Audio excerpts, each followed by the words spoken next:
Break के बाद आपका एक बार फिर से खैर मकदम।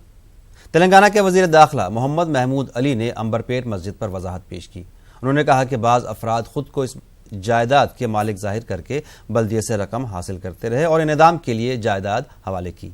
मस्जिद में पाबंदी से नमाज अदा नहीं की जा रही थी और मस्जिद मौजूद होने का बल्दिया को इल्म नहीं था।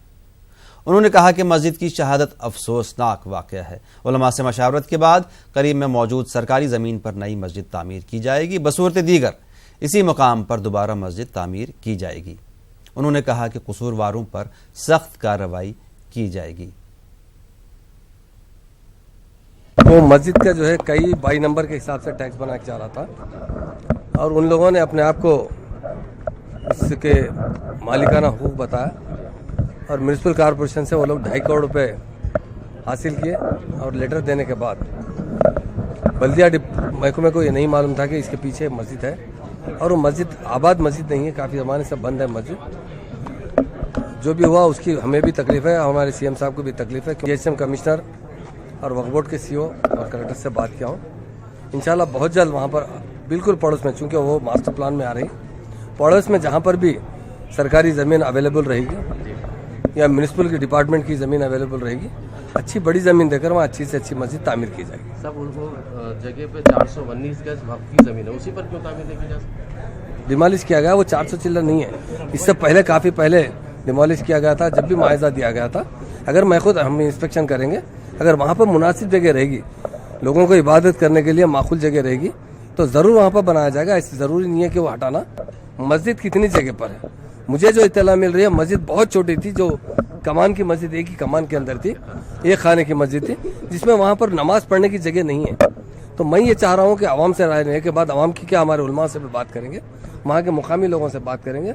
अगर वो इस पर राज़ी हो कि पड़ोस में बिल्कुल करीबी वॉकिंग डिस्टेंस में कोई जगह अच्छी मिलेगी, तो वहाँ आवाम की राय से और उलमा की राय से तामीर की जाएगी। अगर वो वहीं चाहते हैं तो वहीं बना कर दिया जाएगा। जीएचएमसी ऑफिसर पे कोई कार्रवाई की जाएगी? डेफिनेट इंक्वायरी तो कर रहे हैं हम लोग कि क्या हुआ, क्यों ऐसा रात रात तो तोड़ा गया। डेफिनेट जो भी इसके अंदर कसूरवार रहेंगे उनके ऊपर जो भी जिस तरीके से भी हम लोग एक्शन लेना है ज़रूर लेंगे।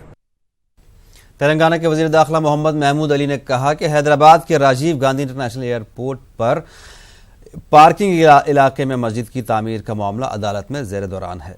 हुकूमत इस मामले को मुज़ाकरात के जरिए हल करने की कोशिश कर रही है। GMR के ओहदेदारों से मुज़ाकरात किए जाएंगे और पार्किंग इलाके में मस्जिद तामीर करने की कोशिश की जाएगी।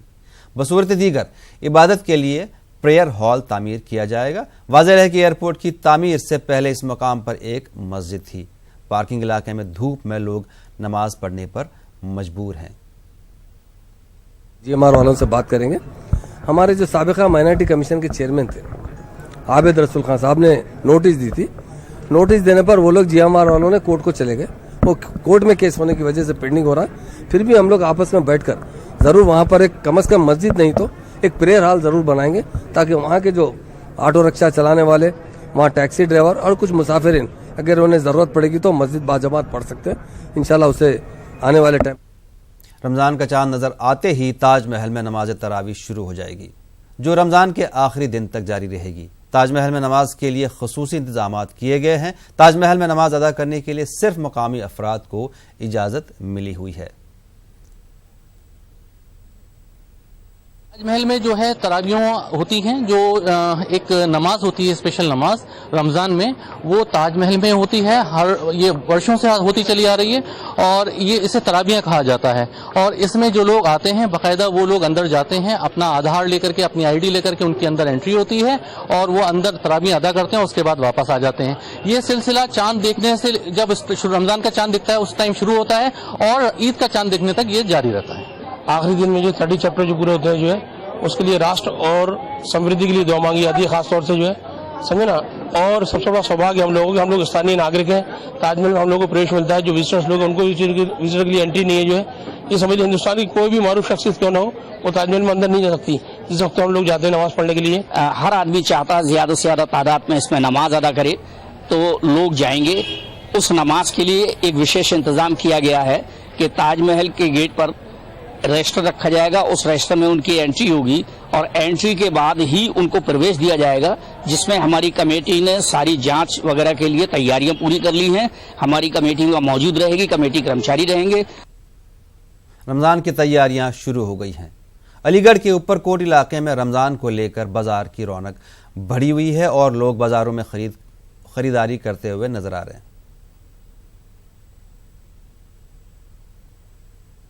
सेमरी मेरे पास कम से कम 22 तरह का है। सूद फैनी सेवई, बनारसी सेवई, इमामी सेवई, जरदे की सेवई, मुजाफर सेवई, तमाम सेवई की सारी तरह की क्वालिटी, ब्रेड, सूद फैनी, शीरमाल, रमज़ानों की तमाम चीज़ों की तैयारियां चल रही हैं।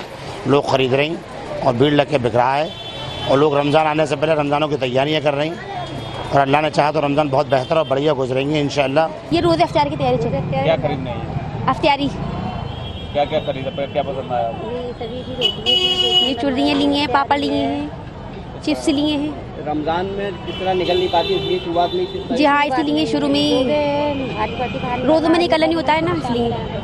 मतलब रमजानों के लिए सामान सट्टा खरीदने के नहीं आए, खजूरें लिए हैं, कपड़े वपड़े ले रहे हैं अपने, और अपने होने के लिए रमजानों में आ नहीं पाएंगे हम, इस वजह से अपने पहले खरीद के ले जा रहे हैं। क्या क्या खरीदा आपने? खजूरें लिए हैं और अब कपड़े वपड़े ले रहे हैं और सेवइयां लिए हैं, सामान खरीद के और घर पे रखे हैं। यास्मीन बाजी, आज आप यहाँ कहाँ आई हैं, किस लिए आई हैं? बाजार आए चीजें खरीदारी करने के लिए रमजानों की। क्या क्या खरीदा आपने? ये अभी तो यही खरीदा है।